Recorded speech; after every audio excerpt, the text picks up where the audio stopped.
Lori, welcome to Adulting with Autism. Thank you so much. I'm so happy to be here. So, from all my listeners new to Lori, who are you and what do you do? So I wear a lot of hats, but they're all towards the same function, right? I'm a nurse practitioner. I work in a medical lens. I do work with somatics and relationships. I do work with sexology. But why? Why do I wear all those hats? Because I'm really interested in helping people in long term relationships make sex work for the long haul. That so people can really find a flexible ability to find each other in pleasure and intimacy. So, you combine all these hats. What does that actually look like in the day to day with your patients? Yeah. What it looks like is that I'm really trying to bring a mind body, everybody says that, right? But really trying to bring a mind body approach to what's going on sexually. I think it's just a domain that benefits from having people having us look from a lot of different angles. For me, what that might look like is beginning to work with someone and keeping an eye out for the medical aspects of what people might need support with in their sex lives. Because I always think that if we can address those issues, it's going to make it so much easier to do any of the other work we need to do, right? So we want to remove barriers, right, for ourselves and the way we want to function and flourish. And then after that, it really turns into a lot of just grounded relational work with people. Even when I work individually, I'm looking to try to help them tune in to how they were showing up relationally and what gets in the way of showing up relationally. And because that's exactly what's getting in the way for them showing up sexually. So, I know a lot of my listeners have only experienced sexuality through labels or diagnosis codes. What do you want them to know right away about how you approach sex and intimacy? Yeah, not a fan of a bunch of labels and diagnosis codes unless the insurance company wants that from me to help you get your bill paid. Do you know what I'm saying? That's not what I'm here for. What I would say to people is, this whole side of ourselves, the sexual side of ourselves, I think of it like it's a part of us. It is a way of being fully us. And it's also like a place we go to with other people, you know? And what I want to help people do is to feel that capacity within themselves, the capacity of their own wanting, an attunement with where they're at, where their yes and their no lives, how they cultivate and cultivate the fires of arousal if that's what they want to do, how they can clearly hold a no when that's what they want to do, how they can focus in on sensation, all as portals for becoming who we truly are as people and as portals into this other way that we can be present with ourselves and other people. I think we just spend so much time in a to do mode, Yes. you know, do, do, do, do, do. I call it the like grocery store to do list mode, Wegmans is the grocery store near me. So, and with my clients, I call it Wegmans consciousness, but it could be Kmart consciousness or whatever. That we're doing that all the time, and we don't get a lot of space for being the other form of us. What is that other form of us? It is where the erotic lives. It's also where ease lives. It's where nature lives. It's where awe lives. It's where the present moment lives. And really, my work is about helping people find a bridge to that, not sex, you know, like that's cool. That's one way we do that thing. But I think people are going to be served a lot better by thinking about it like, what's this other way of being me? What do I know about that? What do I love about that? What's important for me as a human being to find access to that space? And in the case of my work around sex, what role does the erotic, the sex, pleasure, wanting, touch do for me to help me find that space? That's the reframe. So you specialize in mismatched desire. What exactly is that? I've never heard that term. I know. It's so funny because you know how when you get deep into your own work and you're like, well, of course, everybody knows that word. But no, that's not true. Mismatched desire simply means that one person wants something and the other person doesn't. So one person might want sex more often than another person. One person might want a certain kind of sex that the other person doesn't want to do. It's most generally the way it shows up. The overt layer of it is I want to do it and you don't. I want to do it more often than you do. That's the classic kind of power struggle that we find ourselves in. Mismatched desire or desire discrepancy is the number one problem that couples face in long-term relationships. So if something about the way I'm describing this sounds right to you, you're in good company. And that makes so much sense because having a mismatch around what we want to do is normal in every aspect of life, right? Of course that's going to be true around sex. The question is, why does it get so hard and so painful for people? What's going on there that makes being able to navigate our desire differences, our wanting differences so difficult? So, in long term relationships, everybody changes.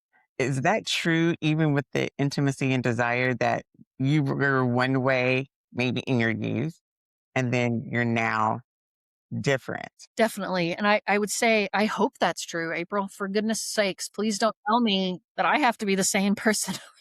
I hope that it changes, right? But yeah, the fundamentally, I would say our sexuality and our sexual expression, our sense of ourselves as sexual beings is going to develop across time. That's the hope. A lot of times we feel like we get stuck in certain moments. So that's true. We want to continue to develop and that we change not only developmentally across our lifetime, but it's very contextual. You know, the way I was with this person feels different than the way what feels authentic to me with another person. And really importantly, for the kind of work I do, it changes across the time frame of a one relationship. And so a lot of times we start off and like it's all honeymoon and like we can't keep our hands off each other. And that's so yummy. But it is only one version of us. And if we decide that we want to maintain that across time, we're going to have to develop a skill set and a way of being together that will be able to hold new versions of us sexually because we can't, it's not, there's no way that two people can like continue to manifest that particular set of neurotransmitters the whole thing that's going to keep that running. Otherwise, we would never like get anything else done. We need to work on the cure for cancer and we need to, fight climate change. So we can't be stuck in that heat, right? We move through, but I think a lot of people have a lot of grief when that goes away. They have a lot of shame. They think they're broken. They think their partner's broken. Something's wrong. And what I would want to say is nothing's wrong. You're right where you're supposed to be. What are we going to do now? What are we going to do now? You know? What do couples usually think the problem is when they first come to see you? Because I know I can hear it, the power struggle. We used to be this way, but now one of us is the same, but the other one isn't. Yeah. The classic setup would be it's you're the problem, right? You're the problem. But mostly what it comes across as if we have mismatched desire, we have someone who wants it more and someone who wants it less. So we call it higher desire, lower desire. And the problem people usually think is the higher desire thinks the low desire partner is broken. Something's wrong with them. They're frigid. They're withholding. They're cold. They're broken. Something's wrong because you used to be one way. Now you're this way. Something's wrong with you. And interestingly enough, in this mismatched desire problem, usually the lower desire partner agrees with them. So we've got an identified patient, April. And when we have an identified patient, that does not work very well because you know what is not hot? Being an identified patient, being told you're broken, being told the way you feel desire and what you want is there's something wrong with that. Is going to be one of the most important things we have to like dig up and out and throw out the back door in order to get something different happening. Because fundamentally, being stuck in a mismatched desire struggle and really fighting it out and whatever the ways people do that, that's the problem. It's the dance that people get into. So if someone wants more, what's their treatment plan? Ask more, pursue more, talk about it more. The more you do that, the more the other person wants to pull away. So that's one example.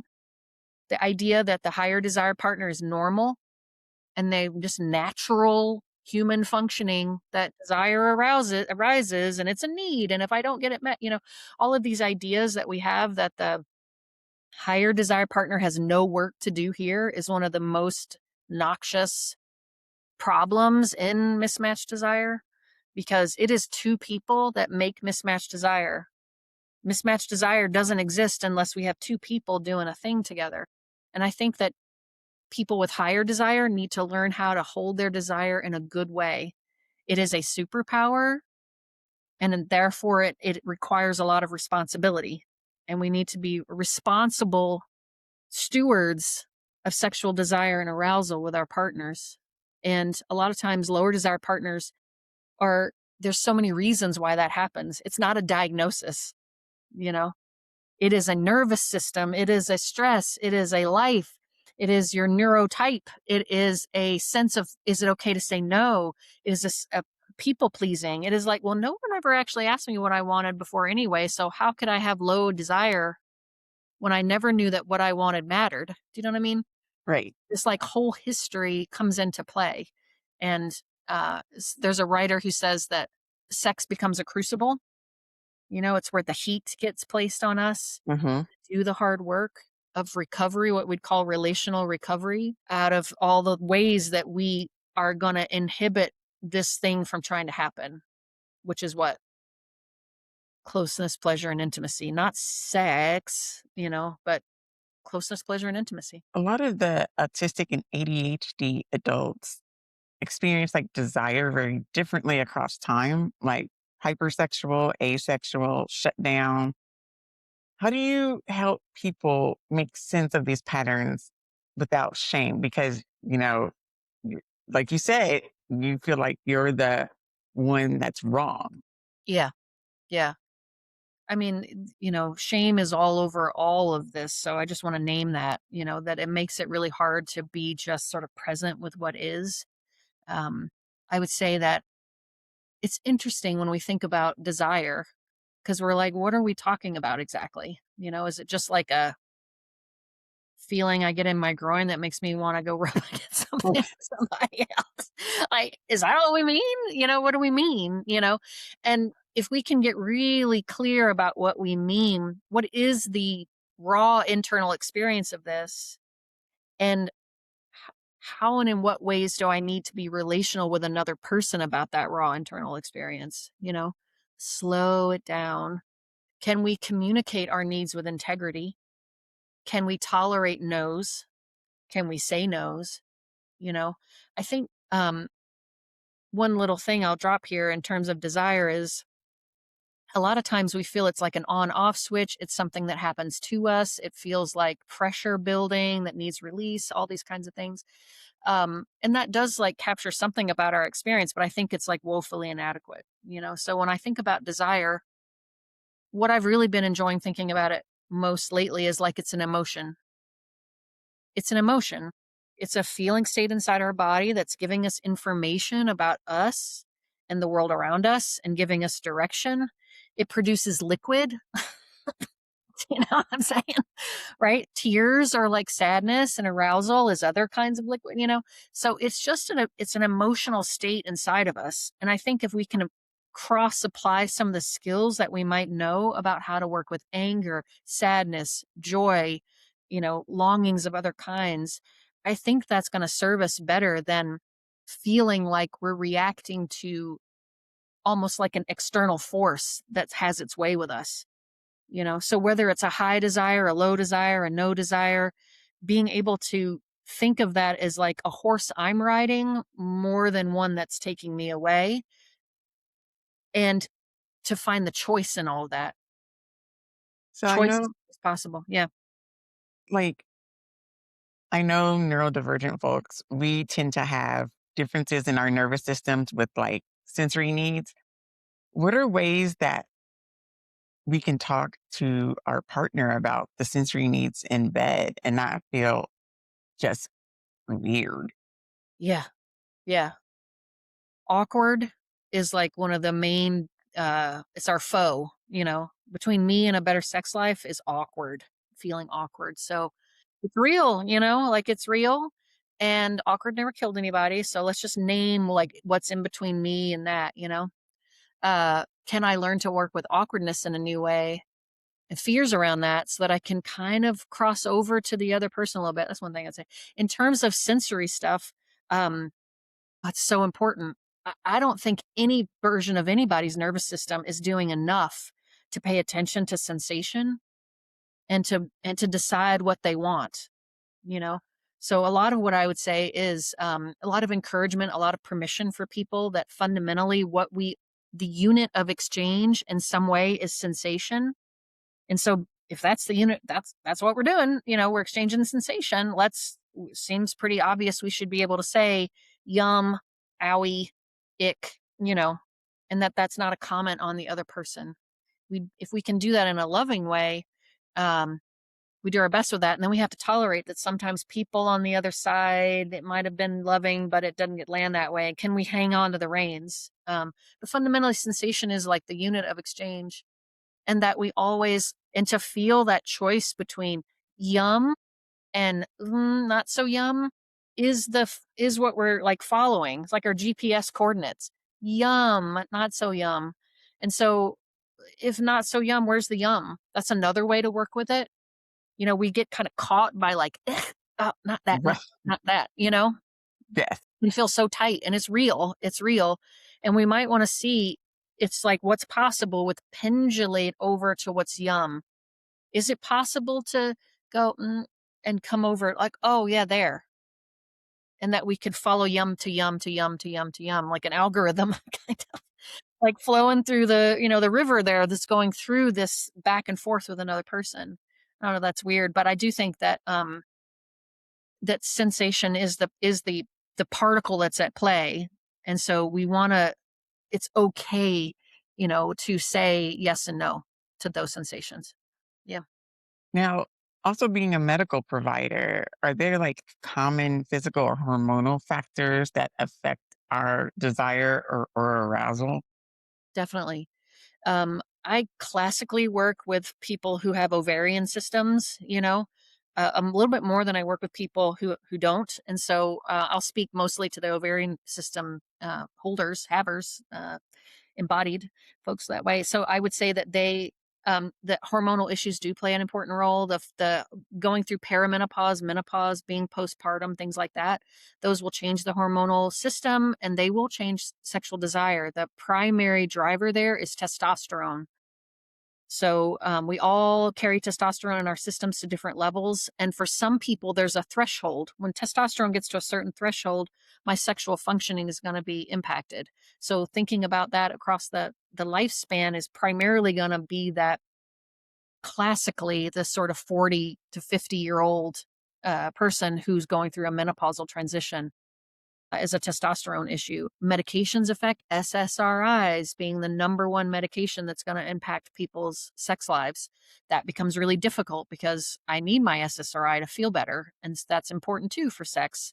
So understanding what inhibits you, I think allows us to work with what is, to change the, chairs around on the deck, and then to be able to back up and say, up and around all of that, pleasure is always possible. If you have a body, it will and can experience pleasure. It is foundational to having one, you know?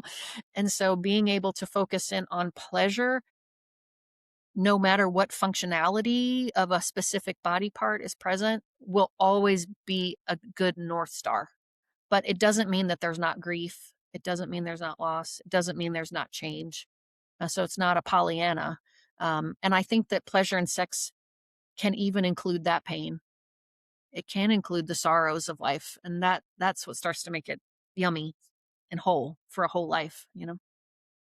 So, how does someone figure out whether their low desire is more biology versus like relationship dynamics, or is it always a combo? I haven't seen anywhere probably where it's not a combo. Let's say I have pain with sex, pain with penetrative sex, for example. Well, okay, what if that can never be fixed? What if there was some reason why that can never be fixed? Well, as I just said, you could always find other ways to have pleasure and enjoyment. I mean, it is an infinite pool, but we focus on very specific things. And so, what happens in the relationship when partner A gets pain with sex? What does partner B do? What do they do to each other? So, I can't think of an example where the relational piece didn't exacerbate underlying quote unquote sexual dysfunction. That's true for all the aspects. And I think if we can get the relationship working, we can always work with what might feel limited or impaired in some ways, and that you can find joy, happiness, connection, ecstasy, like whatever it is, um, that's always possible because that's just a feature of your human design. Mm.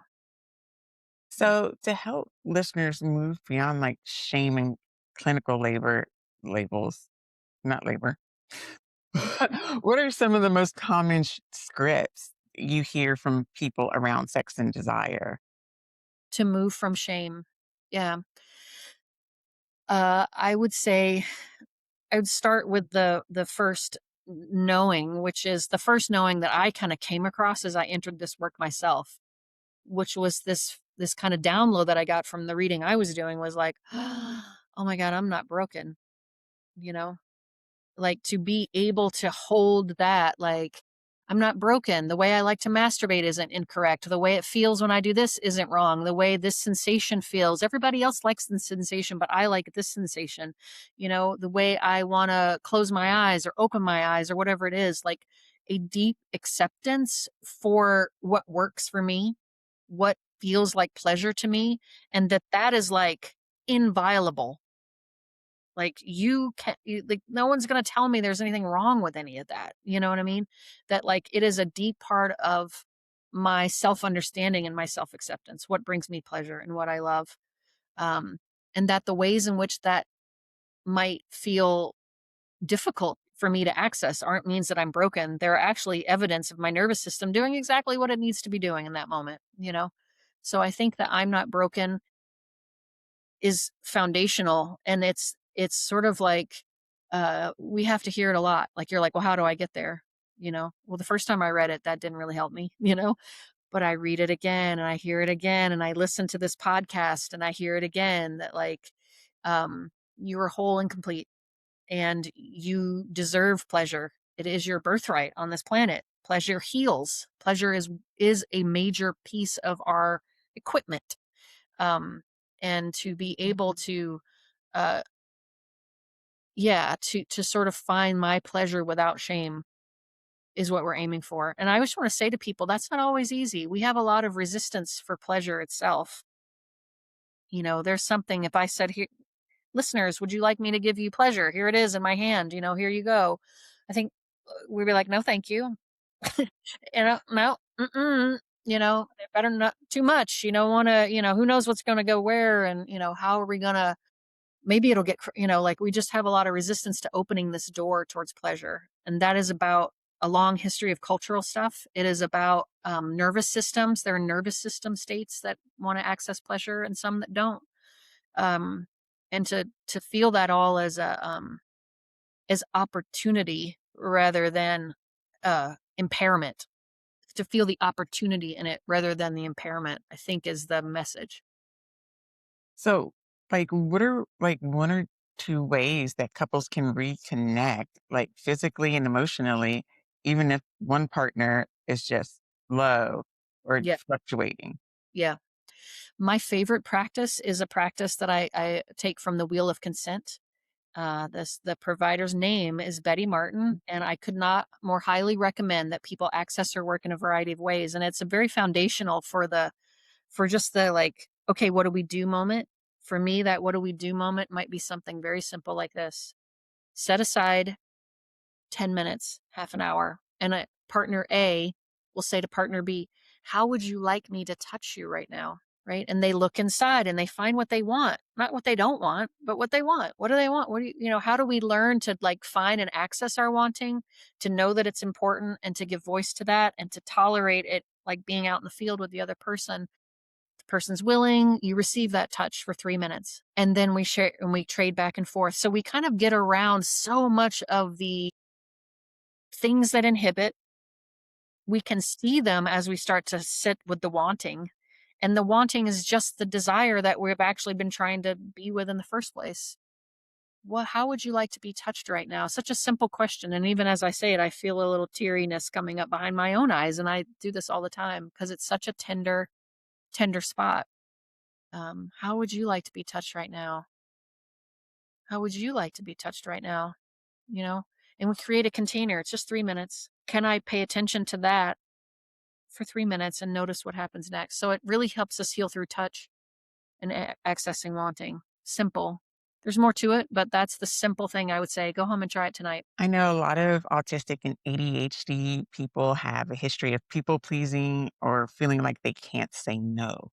How do you help them build like the sexual boundaries? Yeah. I think this practice is a one good way, because we can really slow down the yes and the no. Really, really slow it down. Think about it like we're practicing, like we're learning how to play the trumpet or something. I'm learning how to breathe it out and let it come across my lips and say it and land it and see what happens next. One fun practice I like to do with people is just practicing no, you know? So we'll sit together in a therapeutic session and people can do this on their own at home. And, you know, the other person won't say anything. And I would just say, no, pause, pause, no. Right? I'm not saying no to anything, right? It's contentless. But both saying the no out loud and hearing the no from another person can be really activating. So can we just be experimental with every aspect of all this so that we can hold a no experience really, really, really well? Because that's the foundation of the whole thing. No. Yeah. It can be a lot deeper work. I don't want to make it seem light, but I do think that some of this experiential stuff, it can go a long way to helping healing. Just practicing saying no. So, helping people find more pleasure and presence and connection, how do you define good sex? Because, you know, it's all wrong. You think of it all wrong because of movies and porn. Yeah. Yeah. Um, you know, I want to leave it up to listeners to make that choice. But for me, like what I think works really well is that we can good sex is going to be based on the foundation of like people know they can say no, they can get out of this situation anytime they want. It's super clear, no one's going to get upset. That's going to allow us to create a container. So okay, now we have a container. Within that container, what I think works really well is that we first just get co-regulated, slow down. Hey, hey over there, can I land my system across from your system? What kind of touch might we want? What kind of conversation might we want? Yes, to find each other. Once we get a little co-regulation going, we sprinkle in a little pleasure just for pleasure's sake. And then maybe the system starts to turn on, maybe there's arousal, maybe there's like more of a kind of trance kind of state coming in, and then we can decide to play in that realm together. So for me, it's like a co-regulated pleasure state, and that we can both be interested in moving into more aroused states without hanging on to it for our dear life as the like end all be all. I tell people all the time, like, I don't know, like, what's pleasurable to you? Partner A might say, touch my penis, and touch my penis frequently. That's what's pleasurable to me. And partner B might say, God, you know what? When you scratch my back, right? And you get up in that left corner and I'm like, no, no, no, right over there, right over there. And then you like hit it, like, oh my God, it makes my toes curl. And I'm just thinking, like, great, awesome. How do we put these two great houses together? Right? Why would we fight? Um, and for people whose pleasure is kind of can feel narrow and more rigid, we wonder if there's flexibility around the edges. I think it's always good to wonder about that. But if your template for what feels good is really narrow, how do you hold that with your partner? How do you hold that with your partner? So, good sex is what works for you. And I would say flexible, able to hear no, um, and also able to kind of hear like, ooh, that might be nice for you. I'll give it a try. You know what I mean? Like there's this sort of like a gamedness that I think is also like a good, important part of to hope for in a great sexual experience.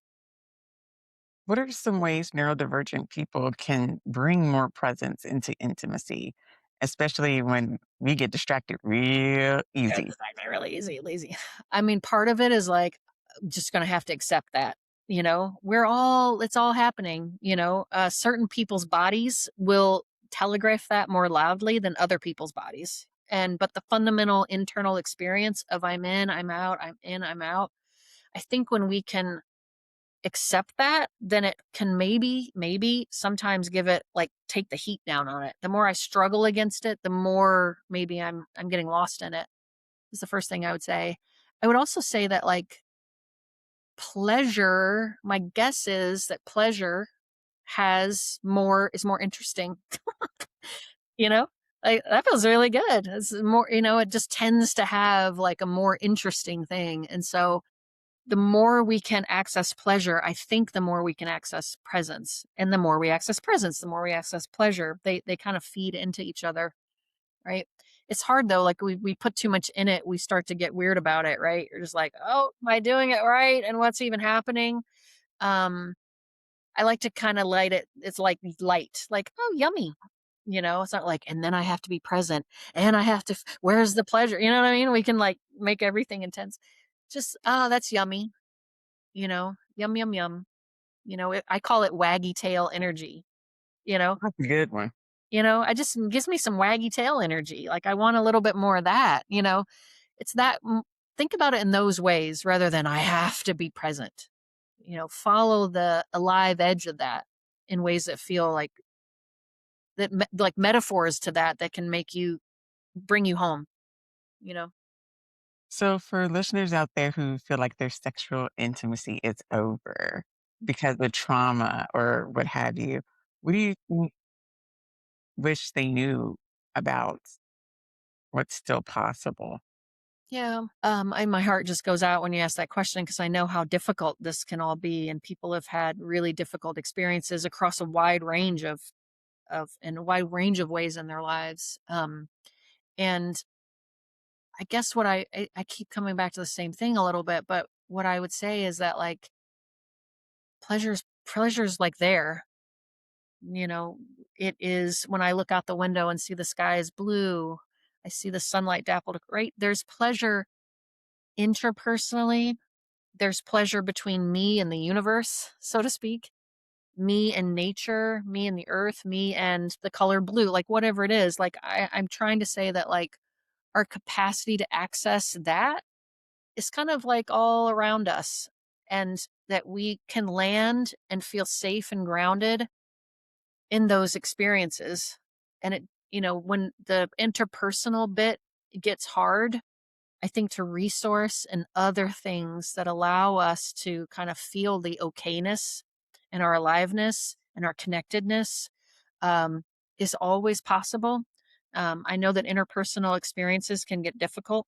And what I would say about those is slow, slow, slow, slow, slow, slow, slow, slow, slow.